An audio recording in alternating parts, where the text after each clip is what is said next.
Bom, então, doutor Inocêncio Shoa, vamos falar aqui do segundo ato pela legalidade democrática, com a presença do ex-ministro da Justiça, Eugênio Aragão.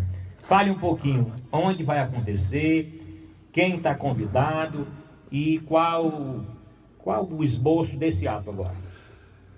Boa tarde, os Boa ouvintes. tarde. Boa tarde, doutor Alfredo Bastos. Boa tarde, doutor Tauso, grande Boa professor, jovem professor das nossas universidades.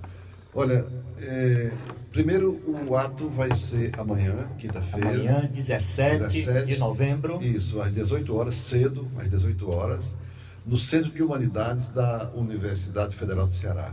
O Centro de Humanidades fica ali próximo da reitoria, do quarteirão contíguo ali da reitoria, primeiro quarteirão de quem vem em direção da Faculdade de Direito. Vai ser ali É o Centro de Humanidades, é isso? Da Universidade Federal do Ceará. Letras. É um ato público, um ato que, como diz o próprio nome, o segundo ato pela legalidade democrática. Porque logo no início, quando se desenvolveu assim o primeiro momento do impeachment da presidente Dilma, na Faculdade de Direito, nós fizemos, da UFC, nós fizemos um grande ato pela legalidade democrática, o primeiro, e foi bastante sucedido, né? O auditório estavam todas as cadeiras lotadas, pessoas em pé, muito bonito mesmo. Mas agora, com mais motivo ainda, nós vamos fazer o segundo ato. Por quê? Porque quando você sabe, todo o Brasil está vendo que, lamentavelmente, nós estamos entrando numa espécie de estado de exceção, né? As leis já não são muito cumpridas, as leis estão sendo deixadas de lado cada vez mais. Cada dia mais se vê abuso de autoridades, tanto na área da polícia como na área do próprio Ministério Público e do próprio Judiciário, de alguma forma. Os setores do Ministério Público e setores do Judiciário estão tomando medidas que afrontam a Constituição brasileira. Elas vão em contrapasso ao que diz a Constituição Federal, né? Direitos civis, direitos políticos, direitos sociais, trabalhistas, e a comunidade jurídica,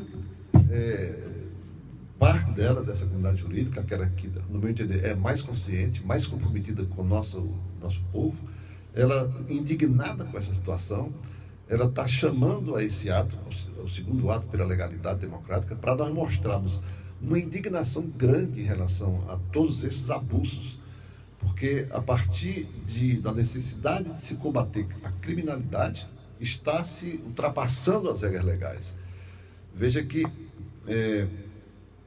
por exemplo, a condução coercitiva, que está sendo muito utilizada ultimamente. A condução coercitiva, ela é até prevista pela lei, mas ela só pode ser utilizada nas condições que a lei estabelece. E a lei aí é bem estrita, ou seja, quando é que pode haver uma condução coercitiva de um acusado? É quando ele foi notificado para comparecer à autoridade policial ou à autoridade judiciária e não comparece. Sim, porque não está comparece. sendo o caso, né, doutor Inocêncio? Está sendo o caso. Então o cidadão já é trazido coercitivamente sem sequer saber do que... Saber nem do que se trata. De que se trata, que se foi acusado de alguma coisa. Isso não pode, a lei não permite isso. Isso está sendo feito e foi feito com o presidente da República, o ex-presidente Lula, que por 2 vezes dirigiu esse país, um homem de um conceito internacional, um homem... Enfim, essa é uma das irregularidades, uma das ilegalidades mais recentes, mas situações outras. Agora mesmo, um mês atrás, por aí assim, uma decisão do Tribunal Regional Federal da 4ª Região no estado de Paraná deixou todo mundo estupefato na área jurídica. Por quê? Porque se tratava de uma representação feita por 19 advogados contra um juiz federal que determinou a escuta telefônica da Presidente da República, de diálogo da Presidente da República com o ex-presidente Lula, e que inclusive envolvia coisas particulares. E o mais grave é que fez isso e mandou divulgar, e de forma seletiva, para um determinado órgão de imprensa nacional. Quer dizer, várias ilegalidades ao mesmo tempo. não tinha competência para mandar ouvir diálogo da presidente da República. Então, houve uma representação de 19 advogados do Paraná contra este ato, junto ao tribunal, que é o órgão superior, né, da segunda instância, a esse juiz.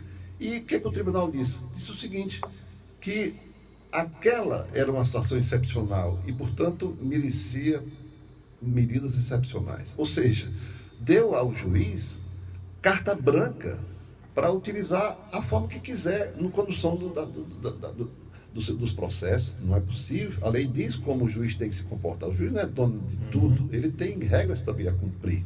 Existe uma Constituição Federal que estabelece medidas, regras, existe um código de processo, de modo que essas ilegalidades e outras também, tão graves quanto, elas estão indignando a população. Por quê? Porque em se concedendo a um juiz ou outro, cada vez mais, digamos assim, essa possibilidade de se utilizar métodos fora da lei, então você cria um estado de exceção. Onde é que está a segurança jurídica que o cidadão tem o direito? Por exemplo, essas prisões com espalhafatosas, né? Sim. Todo mundo tem direito à intimidade, tem o direito à imagem, está na Constituição Federal, isso é cláusula pétrea, direito fundamental. Mas agora não, se faz prisão e se coloca na mídia, expõe, né? Mesmo sem saber de que o sujeito está sendo acusado. Então se vê que estamos diante de muitas ilegalidades e a comunidade jurídica consciente, democrática, não está inconformada com isso. Bom, doutor Inocêncio Shoa é o entrevistado de hoje do nosso programa, que Saúde em Dia na Rádio Assunção. Professor Tauser Fonteles tem uma pergunta. Doutor Inocêncio Shoa é advogado e juiz aposentado e membro do coletivo Juristas pela Democracia e Associação Juízes para a Democracia. Juízes para a Democracia. Professor Tauser, sua pergunta. Doutor Inocêncio, boa tarde. Prazer recebê-lo mais uma vez aqui, né? Sempre em luta aí pela democracia do nosso país, que um dia, que se Deus quiser, vamos tê-la em plena... De volta, né? De volta, plenamente, né? Hoje, doutor Inocêncio, temos a notícia da prisão do garotinho, né?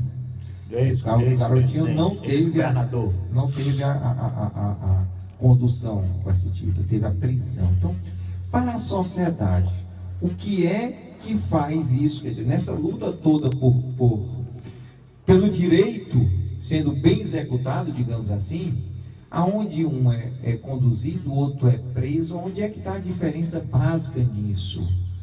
Né? Seria a condução